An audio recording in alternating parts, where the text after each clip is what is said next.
ఇక జీవనయానం చేయుదమా సాగరమేగ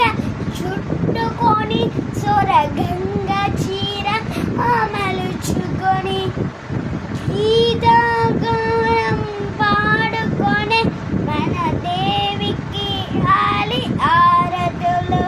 వారందరినీ తలుచుకొని మన వానస వీధిని నిలుపుకొని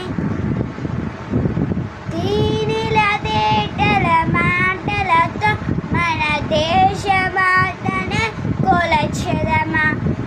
భావం భాగ్యం కూర్చుకొని ఇక జీవన